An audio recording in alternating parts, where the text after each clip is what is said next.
الصلاة والسلام عليك يا رسول الله. الصلاة والسلام عليك يا حبيب الله. Assalamu alaikum wa rahmatullahi wa barakatuh, and welcome back to another vlog. So I've only just mashallah arrived from Baghdad yesterday, but we have been invited as a guest speaker to the MEND Islamophobia launch event here in Huddersfield. So I'm speaking at the event. It's all about Muslim stories, the theme this year. So inshallah I'm going to share some stories of my incidents that have happened, and hopefully inshallah give you women some strength, and hopefully try and empower them.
A very good evening. Assalamu alaikum to all the distinguished guests.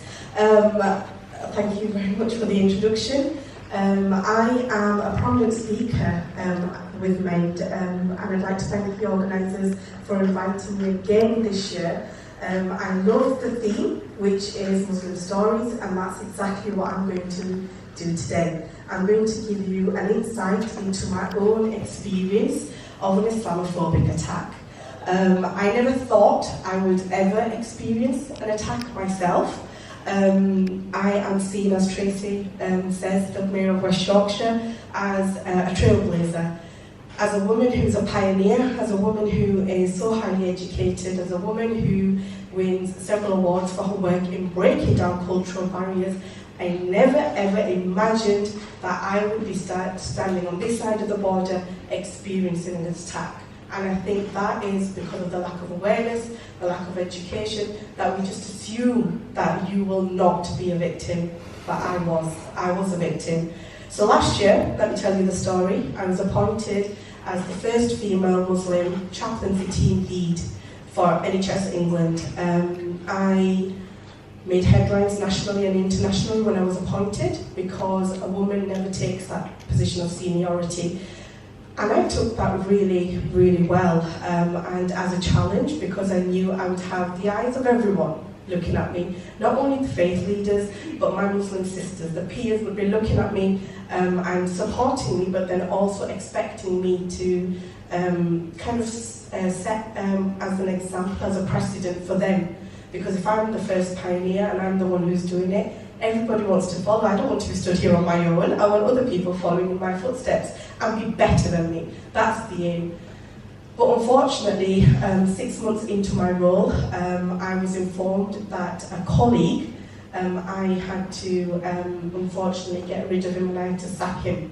So the morning of the attack, I left home, told my husband that this is the scenario that I'm going to be faced today.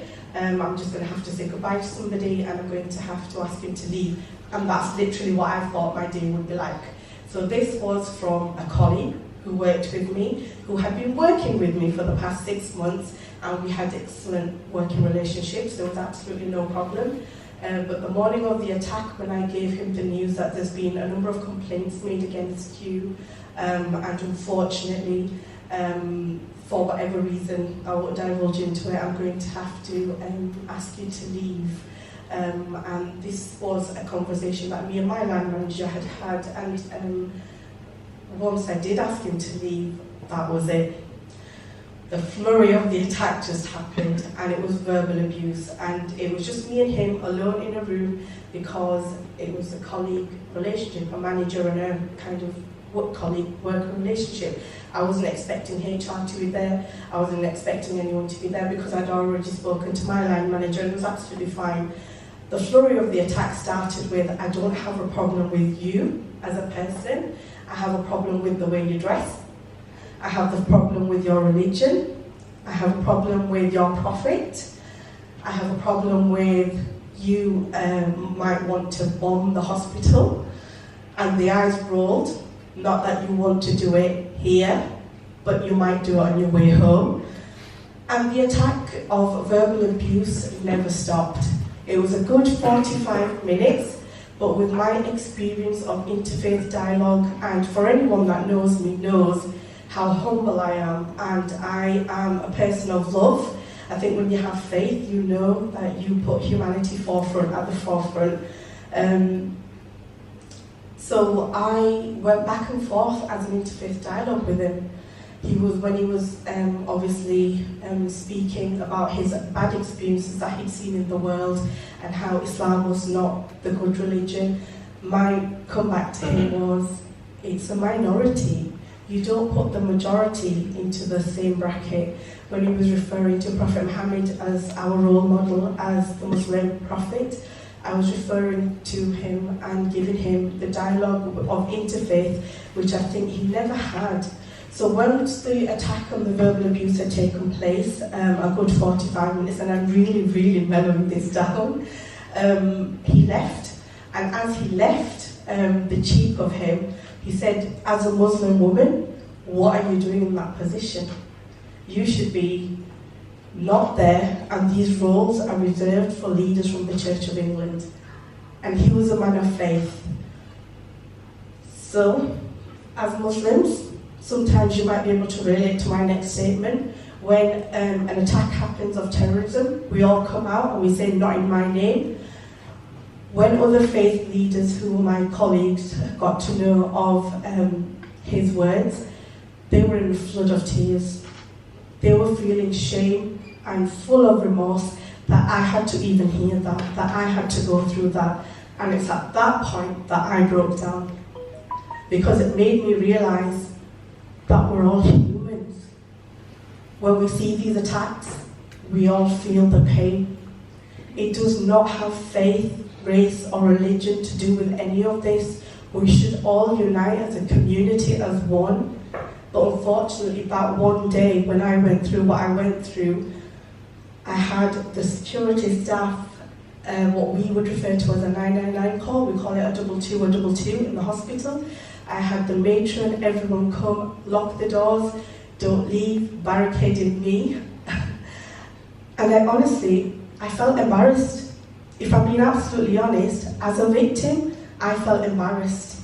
I didn't want to speak to anybody about the attack. I didn't want to tell anybody about the attack.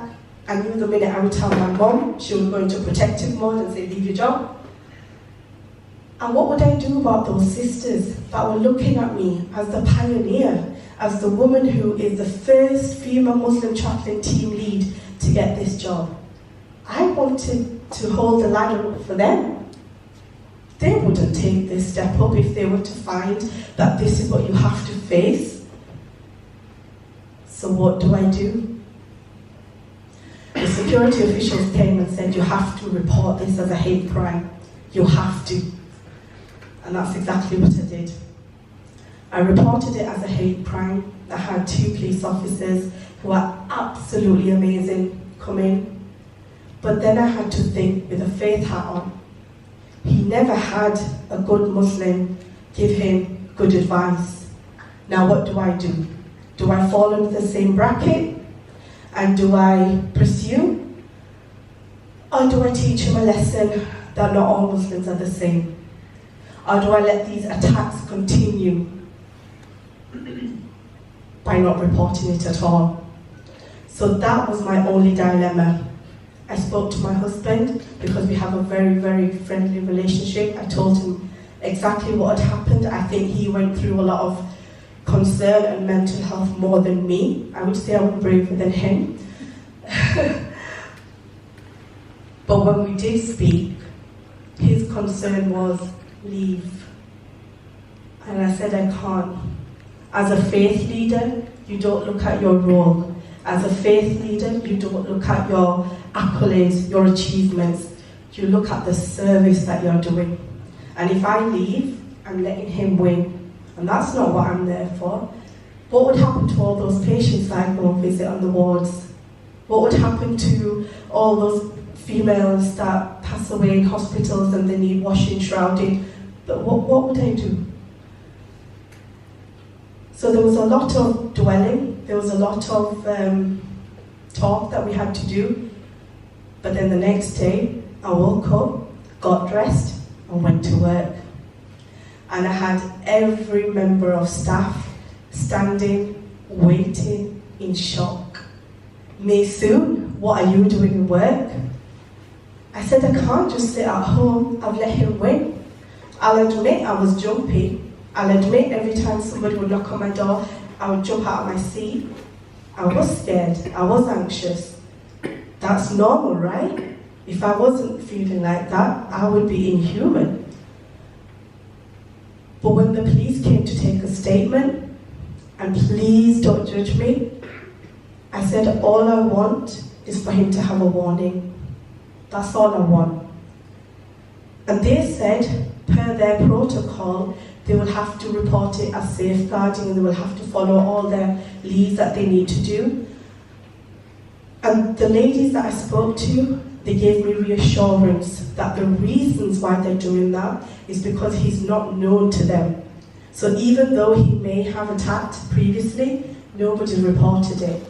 And by you raising your head above the parapet and reporting this, at least he will now be known to us that if this happens in the future, they can do something about it. Now the next statement I'm going to say might even concern you. But I was told by my line manager that he has been reported because of safeguarding concerns. His church have asked him to step down. That hurt me. My attack, the verbal abuse I suffered, didn't hurt me as much as knowing that he had to step down from his role. Now you might think, why did that hurt me? Because I'm a faith leader myself. I know how much work goes on behind the scenes. I know how much service we do. I know how much community work we do. And for him not to be able to do that, I didn't want that. I just wanted him never to attack another woman again. Never to give this abuse again. But fast forward, he got the warning. I will still see myself as a faith leader. I am a faith leader. I'm still a community chaplain. But I promise you, to even stand here and talk about the attack has had a conversation behind closed doors. Because when you are a victim of an Islamophobic attack, it almost seems as though you're the victim and it's a taboo and you can't speak about it. And I think this is the narrative we need to change. You need to speak up. And I tell you from my own personal experience, when I was attacked, my first encounter and my thoughts were, what about those sisters? They'll never take up these positions. Already as it is, I usually find myself being the only female speaker on a panel of men because no woman speaks. And when we've got people like Tracy and Fatima who aren't here now, they are the pioneers, they are the leaders, they're changing the narrative. We've got Reverend who's a female herself, and I know from my faith friends, when I'm doing a lot of scriptural reasoning, that even women in the church have been accepted for a very long time. So it's really, really, really a narrative that collectively we're all working together to change. So I ask for your humble prayers and for you to just ask that I get strength more and more, that I can continue with the work that I'm doing. Thank you so much.